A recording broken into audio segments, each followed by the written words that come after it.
Hi, this is Carolyn once more, and we are here to build your story graph. Actually, you're going to make two. You're going to make a story graph that is kind of a pre-story graph to help you map out your book, and then or short story, you can do it then too. You're also going to make one at the end of your book and make sure that what you wrote, at least, it may not match your first one at all, and that's totally fine, but that it at least is in the ballpark for story structure. So you're going to take a piece of paper, you're going to draw a line, turn it sideways so it's longer to the side. You're going to draw a nice line across that. 25% into the line, you're going to make a mark. That is the cut between Act 1 and Act 2. You're going to go to 25% to the end, make another mark. That is your delineation between Act 2 and Act 3. So beneath the first segment, put Act 1. Beneath the second segment, Act 2. Third segment, Act 3. Now we're going to go into 10% of your line and make another mark. That is the mark between your old life. The mark is actually the opportunity. The space between the opportunity and the turn of Act 1 to Act 2 is the hero's pushing against the opportunity. If you're a little confused by all of these terms I'm throwing out, go check out Story Structure. I explain all of them. Also, you might want to go and check out the playas, which is how I term the different characters, so that you're not confused during this, because I know I'm cranking through this, but I need to get it done in 10 minutes, darn it. All right, so the first thing you're going to write is, what is the opportunity? So above that hash mark at the 10%, what is the opportunity? For Luke, it was to go save Princess Leia. For Neo, it was to find out about the Matrix. You get the story. And romance, it's usually the hottie shows up. The love interest may show up. It may be a new job. It may be a new opportunity. It may be getting Aunt Hilda's castle inherited. It is the opportunity. It is what sparks the hero's journey. Gandalf shows up. Hey, let's go on an adventure. That kind of thing. Usually it is the magician in the story that presents the opportunity, but it can be someone else. But write it down specifically, not the hero's opportunity. I want you to write down what your opportunity is. So be very specific in what this opportunity is. I want you to write it down. Okay, so at 10% of your book, we should be getting to that very important opportunity. Now, between the opportunity and when is presented and when the hero accepts it, that section of the book, the hero is fighting against. So the next 15% of the book is fighting against the opportunity. Now, at the hash mark that we have at 25% mark, which delineates Act 1 from Act 2, I want you to put specifically what happens to force the hero into the opportunity. The only time the hero is not forced into an opportunity is when he thinks it's a good thing. Kindergarten copy thinks going and doing this sting operation is a good idea, except for he has to do it, so it turns out not to be a good idea. But put that specifically. Now, in Kindergarten Cop, the thing that forces him into the opportunity is the fact that his informant gets killed. So he must now go a different route. So write down very specifically what it is that forces the hero into the opportunity. Your next hash mark is going to be 10% in, so 35% into the book. That hash mark is between the turn of Act 2 and that new hash mark is the new life. Usually the hero is not very happy about the new life. It is Arnold Schwarzenegger not very happy that he is a kindergarten teacher.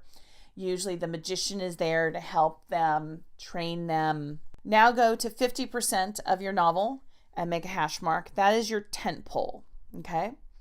The Tentpole is a major action sequence. It is a mini climax. It is a big deal. Again, this can be action. This can be emotional action. This can be a fight between two lovers. It can be a fight between family members. It can be whatever you want it to be. It just has to be big and it has to be exciting. It is what props up your book so that you give something exciting to the reader, say, go ahead and finish the book. You wake them back up again with the Tentpole. Now, between your new life and the Tentpole is an escalation of stakes. Usually there is a fight to be fought. I may not be the hero because the hero is still in complete denial that they're a hero, which is verbally what Neo says in the Matrix, but most other heroes are not quite that. I'm not the hero, but that's what they're saying. I can't fight. I'm not the one. You don't want me. However, he realizes usually the villain's poking them. He's killing off people. He's creating mayhem. The hero does realize that there is a fight worth fighting, and he is going to fight it. Just don't think he's the hero type thing. So that is what happens between those two hash marks. The Tentpole, go to the 50% mark. I want you to write down exactly what your Tentpole is. Exactly. Not some vague, a fight. The Tentpole is one of those things you really should know ahead of time. If you don't know your Tentpole, you're going to struggle in Act 2 because you're building to the Tentpole and you're falling away from the Tentpole. The Tentpole is Act 2 in many ways. So write it down. In my case, it is what they call the Ferals. The Ferals attack in San Francisco. So I know exactly what happens. I know what that Tentpole is. I know where it's coming from. I know where all of the players have to be for that Tentpole. Now, you don't have to know all of that, but you have to know the Tentpole. What exactly is that action sequence going to be? It can be a verbal fight. It can be a physical fight. It can be an attack. It can be escape. It can be anything you want it to be. It just has to be exciting and action-y. There has to be movement, either physical or emotional movement during the Tentpole. Let's go another percent in. So we're going to back up from the 75% mark, which is the darkest moment. We're going to go 10% back from that and make another hash mark. So between the Tentpole and our new hash mark, that is the consequences of the Tentpole. That is where the hero is usually pissed off. They usually lost, maybe killed or took away hid the magician from him many times during this segment, which is the falling away, is that what happened afterwards, the consequences. Many times the hero leaves the group. Many times the group is kidnapped or injured because of this. That's what's happened. Now, between the new hash mark and the turn of Act 3, that right there is when the hero becomes the hero. He takes on the mantle. In the Matrix, it's when Neo turns around and two-fingered, come on, I'm going to fight. I'm not going to run anymore from you, Agent Smith. He's taken on the mantle of the hero. He's not the hero yet, but that's all right. But he has to kind of, I am the hero, so I feel strong enough to take on the villain because he needs to lose to the villain. Again, this is the second time he's going to get his ass kicked by the villain. And that's going to bring us to the darkest moment. You have to beat, this is the segment between that new hash mark and Act 3 in the latter part of Act 2 where you beat the crap out of, think of Hunger Games. They're getting chased by those dogs. I mean, it's just horrible, right? They're physically hounded and fight. And then not only that, but then they have another guy that's going to fight them and they're trying to stay away from the dogs and they're fighting. So it's a major action sequence where the hero is beat the crap out of until the darkest hour. In the circumstance of the Hunger Games, it is when the announcement that not two but only one can survive, which is going to force Katniss or Peeta to try and kill each other. That's the darkest moment, when you just have this realization that fudge, I can't, I'm trying to keep it clean, but fudge, Knuckles, this is it. There's no way out. There is no way out. That is how you have to feel. Your heroes have to be on, not only on their knees, their head has to be bent, their nose has to be bleeding. And again, this can be emotionally, this can be physically. My characters are physically usually broken. The crap is beat out of them. And honestly, at this point, at the darkest hour, the villain would win if he just shut up. If he just let it go, right? But of course, no, he has to kick the hero one more time, and that kind of wakes the hero up. Also, the hero cannot become the hero of lore until he accepts help. So in Neo's case, he dies, and Trinity admits that she loves him, so he is the one. So he can now emerge. He has received help. He can now emerge as the hero of lore and go kick that villain's butt.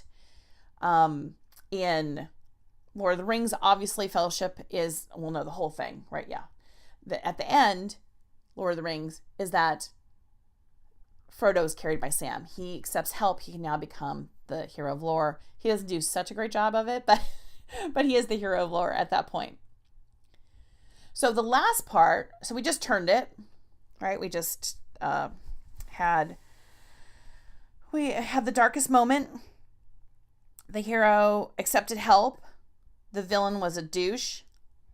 The hero's like, that's it. That's a straw that broke the camel's back. Now I'm going to kick your ass.